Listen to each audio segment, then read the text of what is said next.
Hi everyone, Anwin Avalon, Water Priestess and Witch here. Today I wanted to talk to you about the rise of the Well Maiden.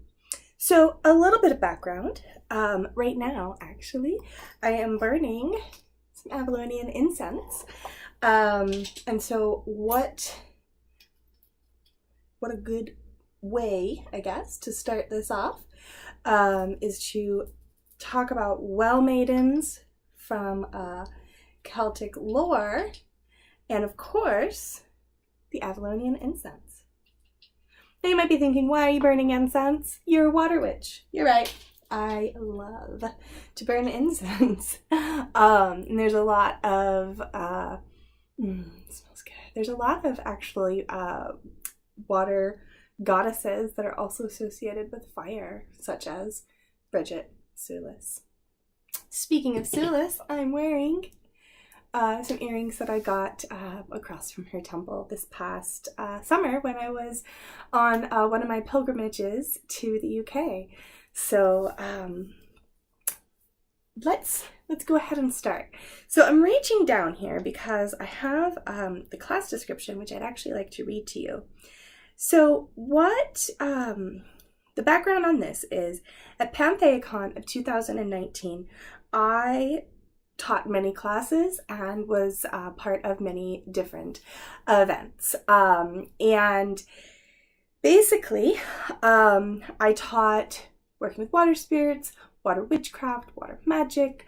I did a reading in the Wiser Suite on Sulis, and just adjust my camera here a little bit. There we go. And in the Sisterhood of Avalon Suite. Get my incense back just a little bit here. All right. So in the Sisterhood of Avalon Suite, I taught the Rise of the Well Maiden.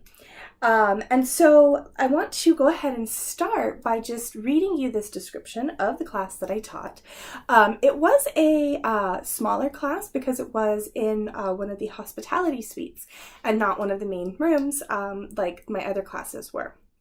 However, this topic is really, really important, and so I would like to do a longer video. Last week I did release the Rise of the Well Maiden and Water Priestess, but since I taught this class to a small audience, it's so important to me, I would like to go ahead and extend this video a little bit and talk about some of these topics more in depth. So, here we go. Our land is polluted. Our water is toxic. And we are on the verge of living in a wasteland. It is time for the Well Maiden, Water Witch, and Sea Priestess to rise and act. We must hear the call of the merfolk, the nymphs, and the well spirits to return the land to a nourished and sacred place. It is essential that we work our magic to restore the wasteland so that water can flow forth for every body and soul. In this class, we will discuss how to spiritually, magically, and mundanely impact your local environment for good and explore practical ways to connect with the Genie Loki, the local spirits. How to seek out sacred water sites in your area, or take a polluted area and turn it sacred. We will discuss spells, rituals, and charms to reverse the damage that has been done and to banish the wasteland, restoring pure water for life, growth, and nourishment.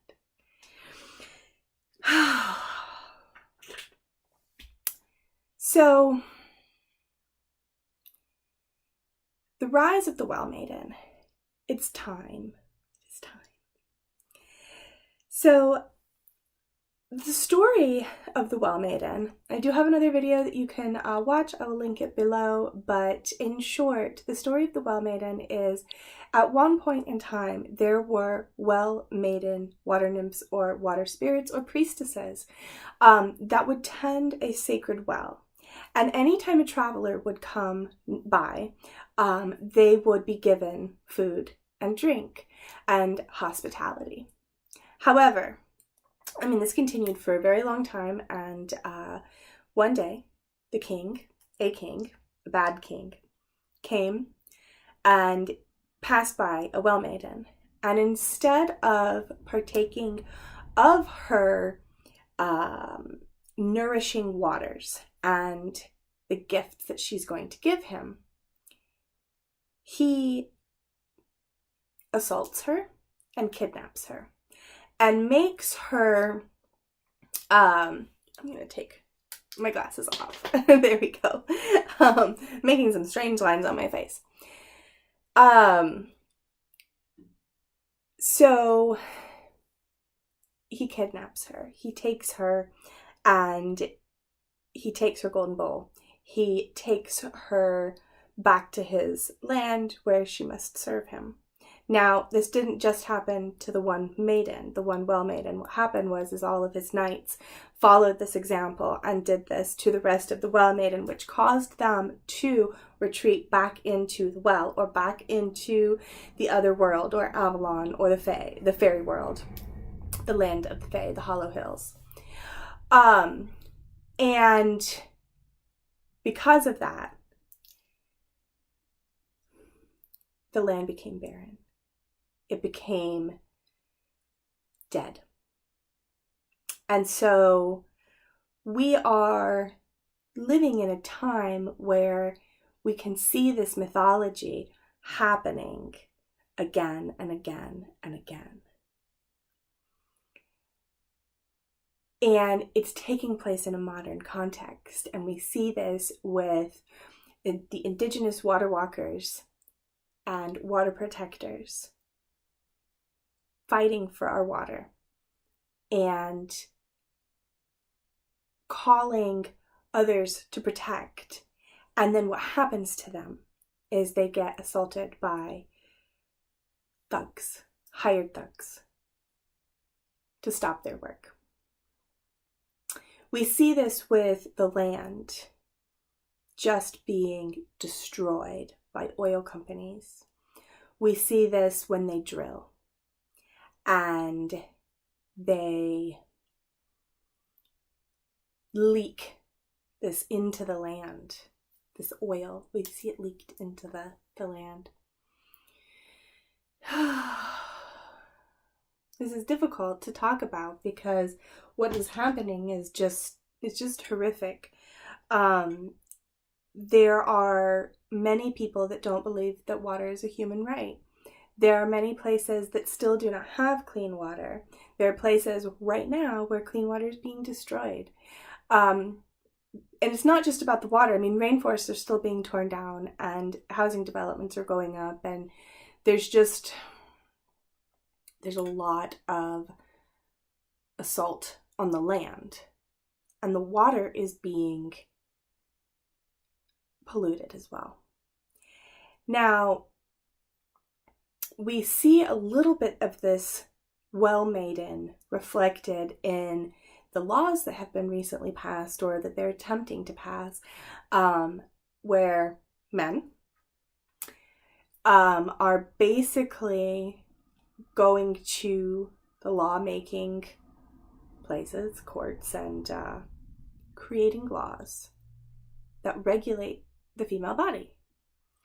This is not about pro-life or pro-choice or anything like that. I'm not even getting into it. It's about laws being made that are telling female persons what they can and cannot do with their body.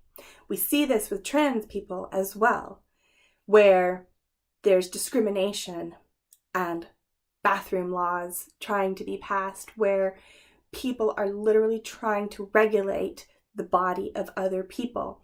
And this is particularly true and particularly prevalent in circles that involve women and trans and people that are different. And there's a feminine energy about what is being controlled. Let me explain that. So the masculine energy, the masculine is trying to control the feminine, and that is the feminine energy that is attempting to be controlled. And so this is the story of the well maiden yet again. He looked at the well maiden and said, "Oh, you're gorgeous, I want your magical bowl and I want you. And then he just took. And then she had to serve him. He created rules and laws that then she had to serve. Now, service is a great thing. I'm a big advocate of service, and I do believe that service, especially in connection to priestess work or work for the water, is really important. However, service needs to come from a place of sovereignty. And so if you're a sovereign being and you would like to serve, it is very, very powerful. It is a much different process and a much different energy when someone forces you to. So service is part of the path of the priestess, and it is the path of the well maiden. The well maiden's job was to serve water, to serve nourishment, to serve life and fertility to strangers, to people coming by, to people walking by, travelers that were traveling, people that may have lost their way would come across the well maiden miraculously, and she could point them in the direction that they needed to go. So this is some of the background to what I want to talk about next. I'm gonna have a quick drink of water. So what I want to talk about next, I'm gonna grab my outline here again, is things that we can do about this. So first off, hearing the call from the merfolk, the water nymphs, the water spirits, the lake ladies.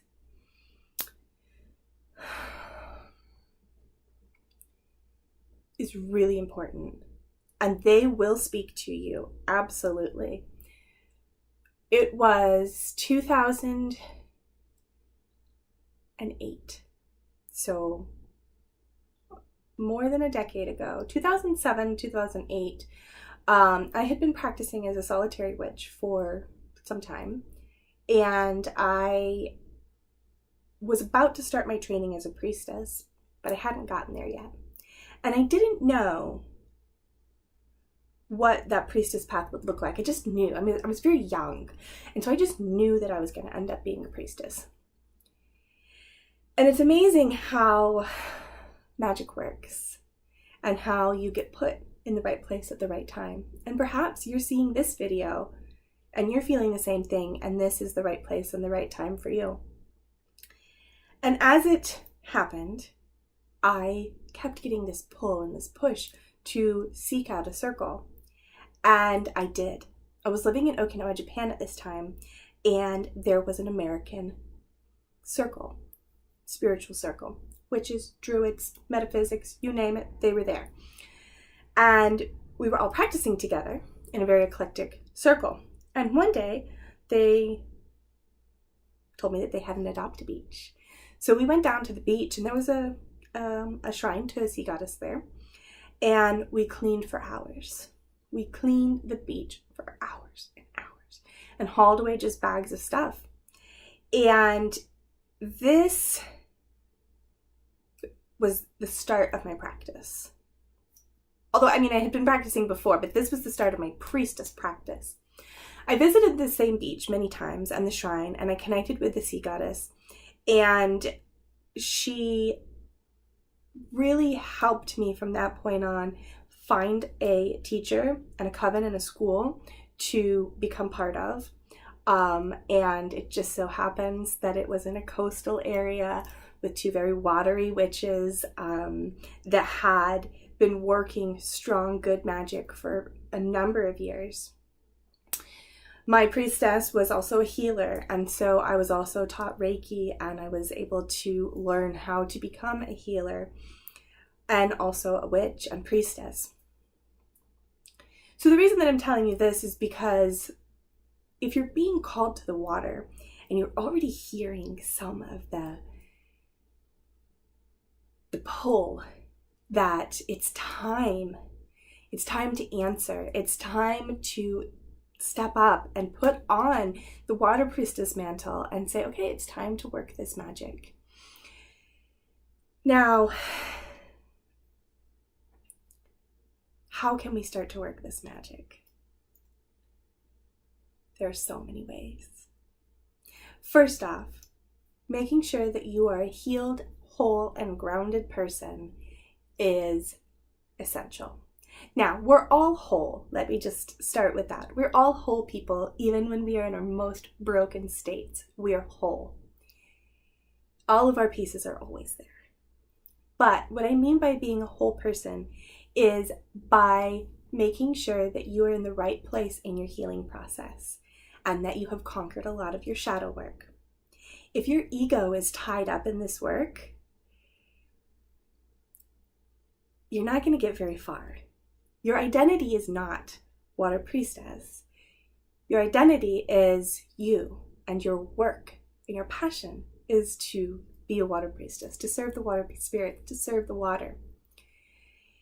So shadow work, making sure that you're grounded, making sure that you are nourishing yourself on a regular basis, making sure that you're not depleted. These are the things that I mean by being whole. Now,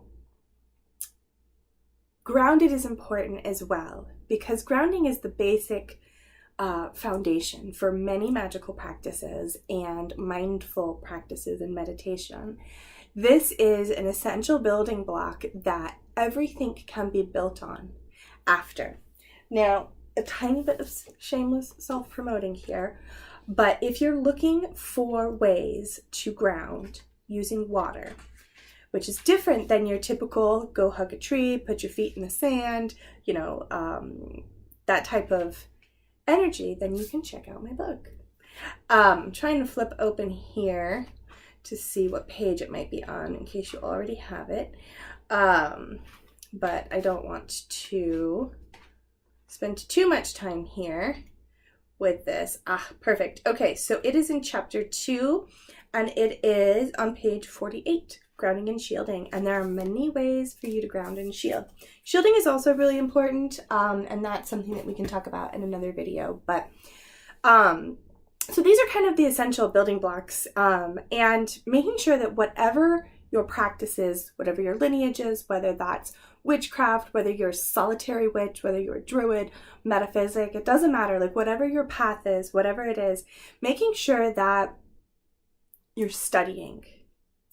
Making sure that you're doing your research, making sure that you're matching the historical and folk magic with your personal practice, and also how that will align with you as an actual individual. So, nourishment is another really important thing. Making sure that you're nourishing yourself, making sure that you're putting good water into your body, making sure that you are caring for yourself so that you can always be a strong, sovereign, filled vessel that you can pour out when needed. The phrase, "you can't serve from an empty vessel," applies here. You have to be full, and this goes back to wholeness that I talked about before. Making sure that your knowledge about your practice is also important. I mean, I've been doing this for maybe 15 years. First as a solitary, then with a group, then an initiatory coven, and then, forming and founding Triskel Rose. And I still take magical classes. You are always learning. Even the basics. You can always go back to the basics and learn. So I think that learning is part of that wholeness. You have to be learning. You have to be practicing. You have to know new material and new things on a regular basis in order to not become stagnant. Your waters must flow, and that means taking in local classes, online courses, a new book, a course online, a video like this. There's many different ways to learn. And so I think that my point is that you must learn. And then once you've achieved that learning, it's the beginning. You have to continually learn. So let's move on now to the next little bit.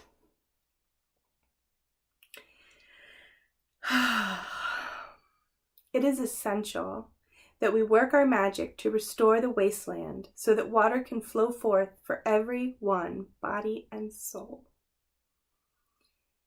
So, magic for this. There are many things that you can do magically. Now, I'm assuming that, you have some magical background. And that you have a magical practice. If you are a brand new witchling, I'm gonna suggest that you stick with the healing type things for now. You can always work up to binding later, and we'll get into that. But if you are new or newer to this practice, seek out some local classes and get some good foundations before you really start diving into activism and magical work for the water, because it's good work, but it's hard work. And it does, I'm not going to be teaching the basics in this video, and so it does require that you know the basics and that you've practiced the basics. But once you've done that, then you can move on to the next step, which is magic for the water. Now, again, the book. In this book, there are charms, spells, rituals, and incantations. Spirit of the sea, I am here to heal thee. With my power and my will, I calm these waters and make them still. Still to heal and to calm, heal to clean, clean to heal. These waters are sacred, blessed, and flow clean at will. So that is just one little incantation from this book, and it is healing spells for the water on page 186. But let me just kind of go over a couple different things that I have in here. So, I mean, it also has other things in the book, wind spells, banishing spells, but it also has a spell to bind companies that harm the water, protection charm for traveling over water, sand spells for protection, healing spells for the water, sand spells for healing, sea spells for prosperity, more spells for healing, and a exercise to protect the dolphins. Now, this is really cool because in this particular exercise, page 186, it's specifically to protect the dolphins. However, you can change the creature to a body of water, another type, perhaps it's sea turtles or whales. It could also be the water spirits themselves. It could also be a water priestess or a water protector. Now, this is where I think that magic gets really cool. So I was sitting at home several years ago, and I was watching some of what I'm going to call the water wars, which were happening up north with the indigenous people and the oil companies, and they want to put the oil pipeline through the river. And they've been battling this water war. And I wanted to drop everything, get in my car, and go. And I couldn't. I couldn't for many reasons. I have a child, I have a farm, I have animals, I have people that depend on me. And as much as I wanted to be part of this movement, I couldn't. And that was something that was really hard for me, because I was sitting there going, I'm a water priestess. This is the work that I do, and I'm literally watching other people doing it for me, and I'm so frustrated about this. And so, besides donating money to their causes, I went into my temple room or my magic room, and I started praying, and I started sending protection, and I started finding indigenous protectors and other people that had joined online, that their picture was maybe on the internet, And I was focusing on that and sending them protection and sending them Reiki. And the people that were getting harmed by the thugs, with cannons and also like air cannons and all sorts of like traumatic devices, I started sending healing energy to those places. And this started some of my water activism work. So things that you can do that are similar to this, just praying, finding a cause and praying. Maybe it's for Flint. Maybe it's for the whales, the Pacific Northwest whales that are dying. Maybe it is just healing for your local river. Maybe you have a friend that goes and does protests, but that's not something that you can do. You can send them protection while they are protesting. And so this is just some of the ways that we can start working magic for our environment and for our water. Working in conjunction with the water spirits. If you don't work with water spirits already, I suggest perhaps starting with one of the great water goddesses, such as Aphrodite, Yemaya, Sulis, her altar's right there. There's so many. Danu, there's so many. So I suggest working there. When you get down into a level working with the fae or the fairy folk, the fair folk, it can get a bit tricky, and they do have kind of their own rules and a lot of their own taboos and structure. And so unless you have experience there, I would perhaps focus on working with a water goddess or god. Manannán MacLír, Poseidon. There's a lot of good options for both goddesses and gods. And you can start working with them in your magic and asking them specifically, what is it that you need me to do on this mundane level? And they'll tell you. They will absolutely tell you. It might be go down to your river right now and, lay Reiki out for an hour into the water.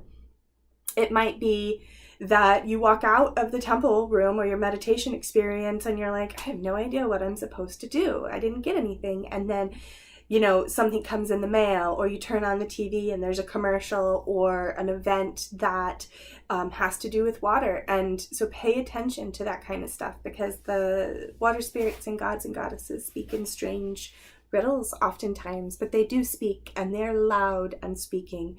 I know that there's a lot of other priestesses, not necessarily water priestesses, but witches and priestesses that have been around on the block, I guess, for a very long time, that I follow and that have come up with blogs and social media posts that are saying, like, I just got out of meditation and this is what I heard, and the water is crying out to us.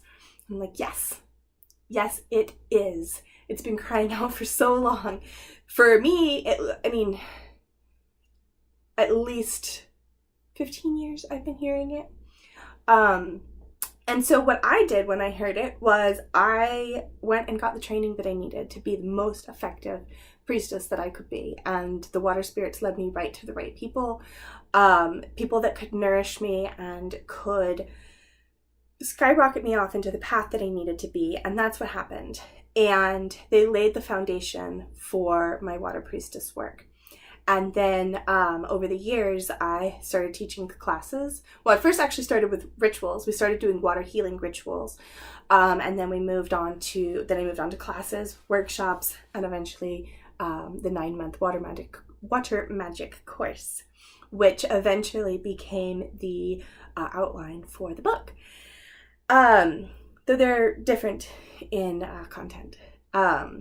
The grounding exercises do actually overlap, but the book is quite different than the course. So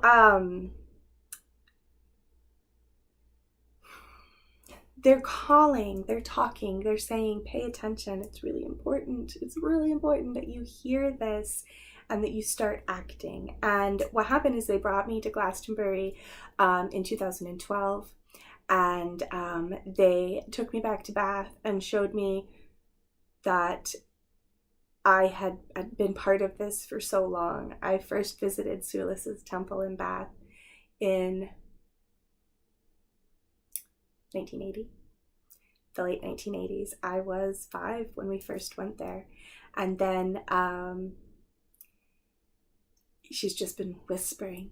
And then last year in 2018, when I went to back to her temple, I had a profound healing experience at Cross Bath with the wonderful Avalonian priestesses that were hosting the event. And that is a whole another story, but the point is that I came back from it and I knew that I needed to do this work. And well, I had already been doing this work. I mean, the water magic course had launched a long time ago, and I've been writing articles since 2013 on water magic, and I mean, my articles are all over the world and online, and so it was, I came back from that, like, just very clear. This last time in 2018, it was clear of, you have done A, B, and C, which is exactly what we asked you to do. Became a priestess. You got your training, you wrote the course, you wrote the book. And next step, continuing the work. More, deeper, different. And so that's where we are right now. And that's why I'm here to talk to you about rising. This is a call to water priestesses, watery women, mermaids, people that believe in the water and believe in the spirits and believe in nature, to wake up and to come to her shores for knowledge, for healing, for magic, for a good cause.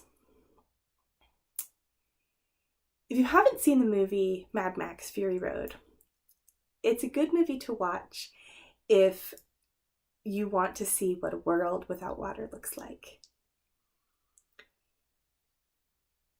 And it really has no bearing on any water priestess work that you do, other than perhaps some inspiration and perhaps the power of the feminine and how we can rise collectively to come together to do this work for the water.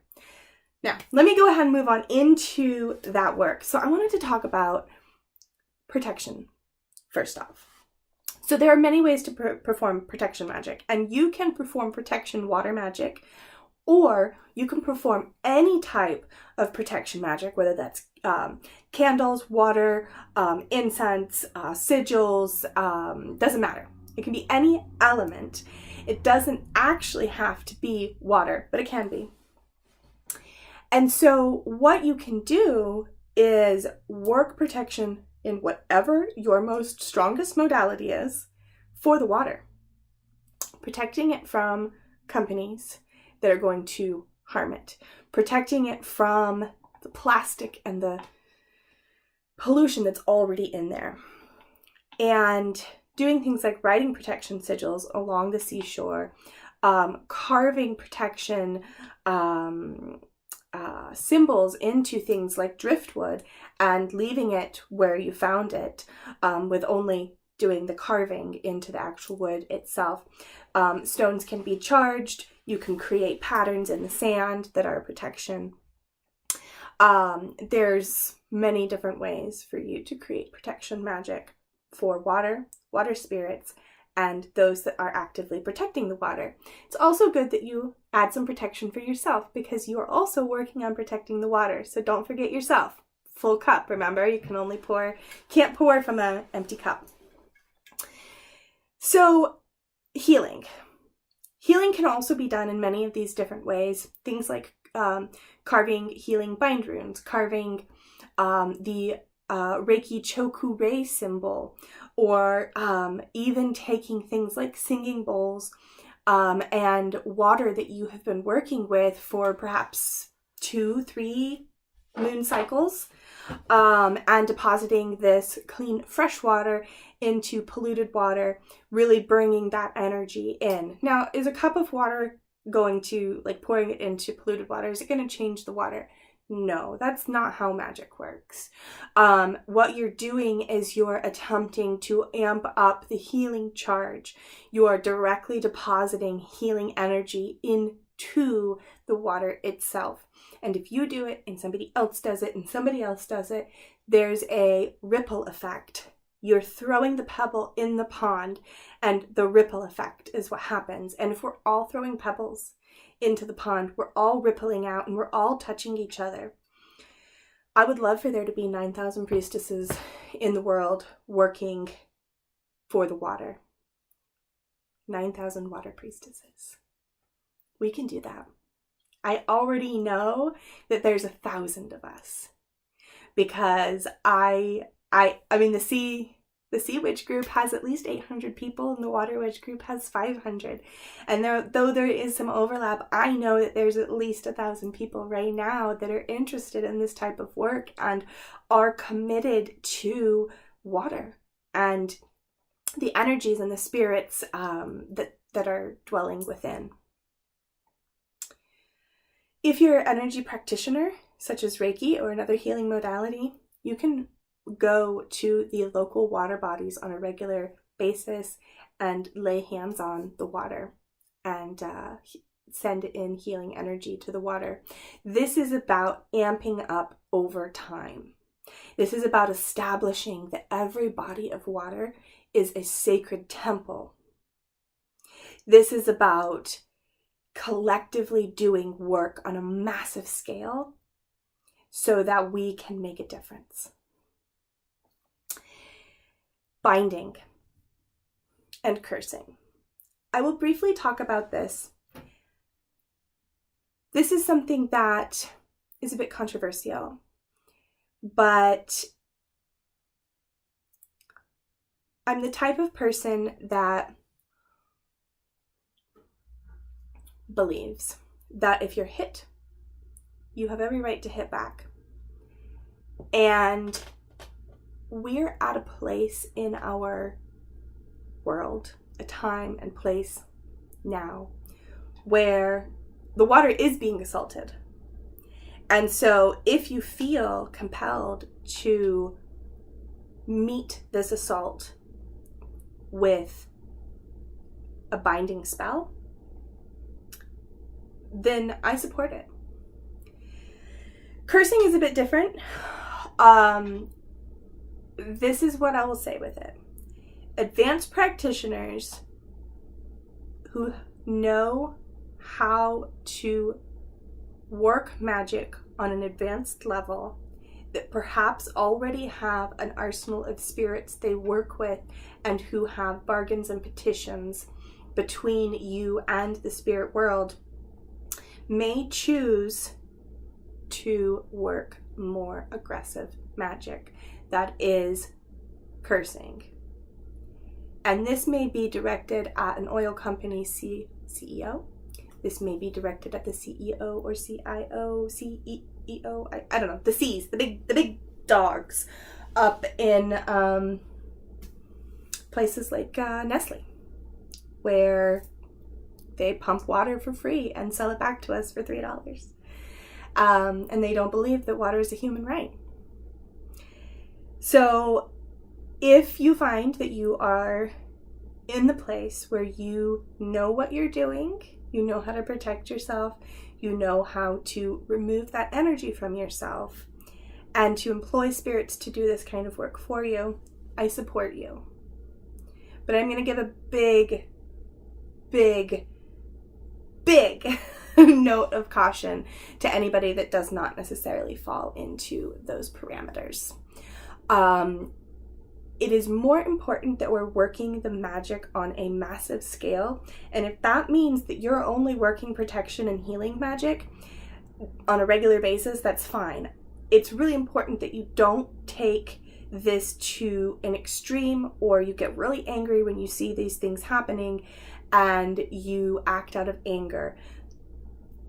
That, I mean, a lot of people would like to curse and act out of anger anyways, but it can It can harm you, it can backfire, it can blow out your magic and burn you out. So unless you know what you're doing, please don't go there. But binding is a bit of a gray area for me. I think that binding is an act of stopping. And if someone is coming at you with a baseball bat and they're going to assault you, you have every right to do an active counter that would stop them from hitting you with this bat. And so this is where binding comes in. And so you can absolutely bind to stop them from drilling. Here's an example of a mundane binding spell. Now, this wasn't done by someone that I know was a witch. This was done by a water activist. A couple years ago, there was an oil tanker that was getting ready to head out to Alaska and to drill. Unfortunately, it had to pass through the Portland Harbor and get under a few bridges. Well, us crazy Portlandians, we are really, really passionate about the environment. And so this was an act of binding. The activists hung themselves in harnesses off of the bridge for hours. Here's the bridge. There's the people hanging. They went all the way down. The boat couldn't get through without harming the people. And the boat had to turn around, and it could not make it until the following year. So these activists, just by simply hanging themselves from harnesses off of the bridge, bound the tanker from going through and to drill. So that wasn't necessarily a magical spell, but it was an act of binding. It's an act of stopping. And so you can do that in your own magic as well. There's wonderful ways to bind. You can take things and put them in clamshells. You can wrap them and bury them. You can freeze. You can take the whatever it is you're trying to bind, put it in a bag of water and freeze that.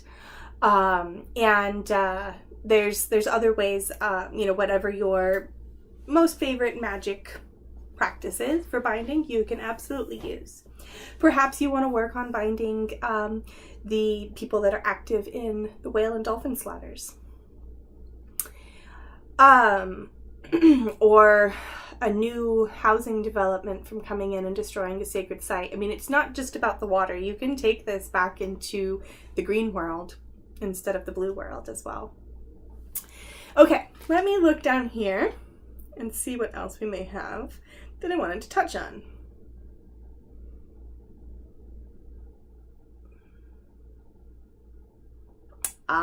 Okay, so the next thing I want to touch on, because we've talked about magically and mundanely impacting our local environment with cleaning. We talked about cleaning the beaches or cleaning the rivers. There have been several people that have taken my water magic course and have gone back into their communities and have joined things like the river cleanup, and now have a regular practice where perhaps every Sabbath or quarterly they go out with either themselves or with an actual group of people, and they do trash collection and they do pollution cleanup and stuff like that. You can also mundanely help the environment by reducing your plastic use, reducing plastic bags, reducing your straw use. You can also donate money to startup companies who are working on products or machines that clean the water. I've seen a couple videos online recently that have machines or boats that have been going around and cleaning the water. And so if you're financially able to, perhaps you may want to donate that way in order to help the efforts there. Or perhaps just donating to someone like Sea Shepherd would also be a good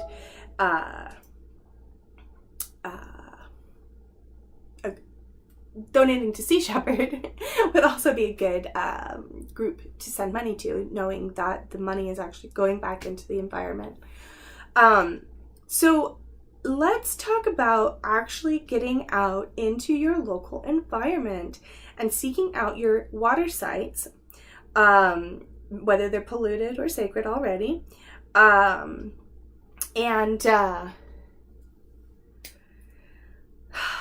So there is water everywhere. It doesn't matter where you live. If you live in Arizona, guess what? There's sacred water sites. I moved to Phoenix in 2012, and I thought that I was waterless. I was just distraught. And it turns out that there are sacred sites in Arizona. So if Arizona has them, everywhere has them. They are everywhere. They may be hidden. You may not have found them, but they are everywhere. So with a little bit of research, you can find some of these locations. Your local forestry website should have a list of all of the sites that they protect or are under their jurisdiction, and they may just be a name. I found websites that have springs, but all they have listed is a name and a location. And so then you can research more. You may have to, depending on where you are, get into old historical records to find it. There's a spring about 20 minutes up the road from me that used to be, at the turn of the century, was so popular. And then I think it was probably around the Great Depression, maybe, it fell away. And now, 100 so years later, it's just a pavilion with the water trickling out. And this is a perfect example of a water site that you could work with. First off, this particular one is clean and it is well cared for. And so this water is a great place to work healing magic, but also to collect that fresh water that's empowered already with this fresh cleanliness and this healing energy, and take it to other places that perhaps need to have some of that energy. Riverbanks, local lakes, and your beaches are probably some of the places that are in the most danger. Freshwater springs, thankfully, as of right now, are not in as much danger, although with fracking, that is becoming fastly untrue. Because what happens is when they frack and things go wrong, the toxins leak out through the soil and through the bedrock into the aquifers, which then pump the fresh, clean water out. So the more that we do that, the more that we risk our fresh spring sources also being polluted. But places like lakes and beaches or riverbanks, where there's a lot more human activity, are in some of the most danger. I can't tell you how many times I've gone out to the beach and there has just been like so much trash. I have pulled up nets and ropes and broken glass and like unpolished or unfrosted glass. Not like beautiful sea glass. Like I'm just talking about like people threw broken bottles. And just nasty trash that people have left there. And this harms the animals so much. So working this type of stuff in these natural environments is important. So how do you go about finding like which body of water you want to work with, or which bodies of water you want to work with? There's so many different ways. You can just literally get on a map and look for your closest blue and check it out. You may, like I said, go to your local forestry website, and go through and find the sacred sites. Now, or water sites. They're probably not marked as sacred. In the UK, and in Europe, there are a lot more of these water sites that are already been protected because they have historical significance, which is something that we don't necessarily have here. Although there are places with historical significance, for example, Montezuma's Well in northern Arizona, very close to Sedona, was tended by a priestess Her little hut is up there still, or a shaman, right? Shamaness. And her hut is at the top, and then you see the lake, and then you have to go all the way down, and the water comes out filtered from the bottom. And this is a very beautiful place, very culturally significant. And so the National Forest Service has this as a big site. They've got the land protected. They monitor it regularly, but that's not the case for everywhere. And so places like that are monitored maybe don't need as much work as an unmonitored place or a very dirty riverbank. The choice is yours, though. You really can work anywhere. Be sure that you test any water before you drink it. You can also get water testing kits online and take them to different bodies of water and see what's in there. Then you can target that magically. If you see that there's a high chemical runoff, or there's a high chemical content from perhaps a runoff from a plant up the road, from the river or the stream, and you can see that there is pollution going on, perhaps you can work some magic specifically targeted there. So getting to know your environment, what's happening to the water, is it clean already? Is there protections in place already? Because if there are, that's a bonus. If there isn't, that's a great place to work your magic. And just really like working with the water, testing the water, and finding out like what the mundane qualities are. And then going back and working this magic. You can do things like voice vibration and singing bowls and drumming and singing itself. You can hum, you can use tones, you can use the vowels. Each one of the vowels aligns to a different energy. So you can do that. You can even use the Om if that is your path and that is something from your culture. The last thing I think that I'll say about all this is no matter what you do and no matter what inspired you from this video, or what you may have come up with on your own, it's important that you do it and that you do it well. So get your training, get your practice, do your magical push-ups. You know what I mean, right? Like do your magical push-ups.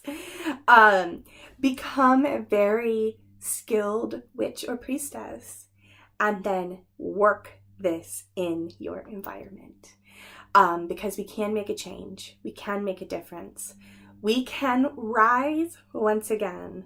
This time when the land becomes assaulted and polluted, we will not retreat to the well. This time we remember our past lives, where we were priestesses, where we were water women, where we were powerful priestesses and women and well maidens that served the water and served the water spirits and gave this out to the people. And we are here again, and we remember. We remember the old ways. We remember everything that had been destroyed. We know how to restore this land, and we can absolutely do it, and we can absolutely make a change. Rise, Water Priestess. Rise, Well Maiden. Do not forget the past. Remember your roots. Remember your past lives. Gather your power and work this magic now, at this hour. Thank you for listening so much to this video. I hope that it inspires you to do work in your own environment. May the water bless your work and all that you do. Thank you so much for joining me. Till next time.